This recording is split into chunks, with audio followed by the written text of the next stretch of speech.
वैसे तो गाजियाबाद की धरती पर कई बदमाशों ने जन्म लिया।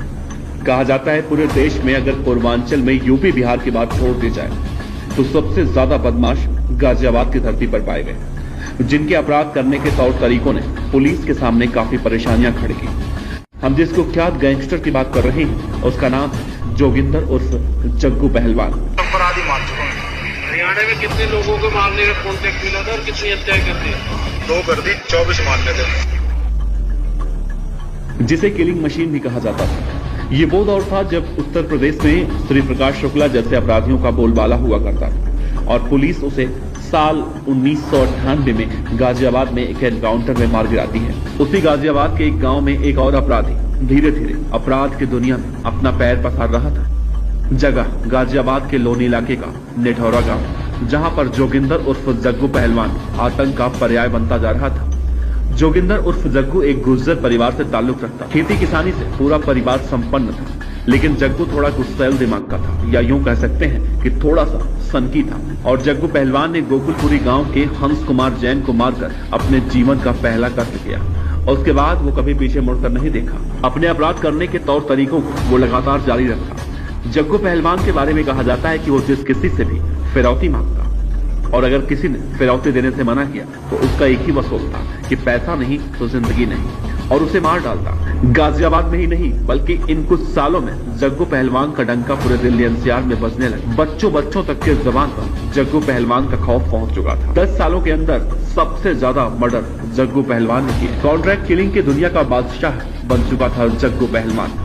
सामने वाला पार्षद हो, चेयरमैन हो, विधायक हो या कोई भी हो, किसी भी की हत्या करने से जग्गू परहेज नहीं करता था।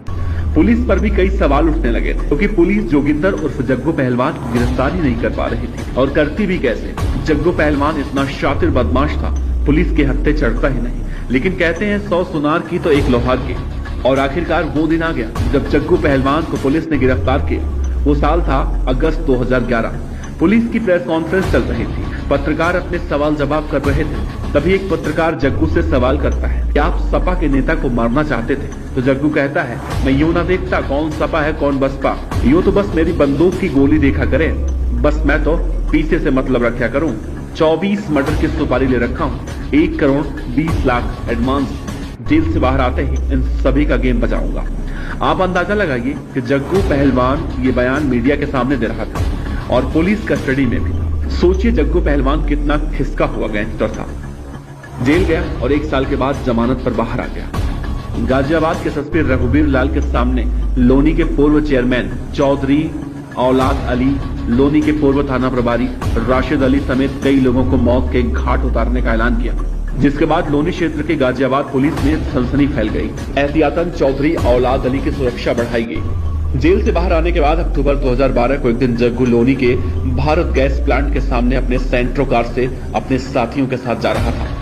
तभी अचानक एक स्विफ्ट डिजायर कार उसे ओवरटेक करती है और स्विफ्ट डिजायर कार से आए बदमाश जग्गू पर ताबड़तोड़ फायरिंग कर देते हैं। इस दौरान जग्गू पहलवान के 2 साथी भाग जाते हैं और जग्गू अकेला रह जाता है। लेकिन कहा जाता है जग्गू पहलवान कभी किसी को पीठ दिखाकर नहीं भागता। अपनी पिस्टल निकालता है और दोनों तरफ से फायरिंग शुरू होती है। जग्गू की इस फायरिंग में इस गैंगवॉर में मौत हो जाती है। इस गैंगवॉर में भोला गैंग का नाम सामने आता है, जिसके बाद जग्गू की हत्या का बदला लेने के लिए जग्गू का भाई अनिल पैंदा बेकरार हो उठता है और एक दिन जग्गू की हत्या करने वाले बदमाशों जयदीप, पवन और ओमा को अनिल पैंदा मार डालता है और जग्गू की गैंग की कमान अनिल पैंदा संभाल लेता है।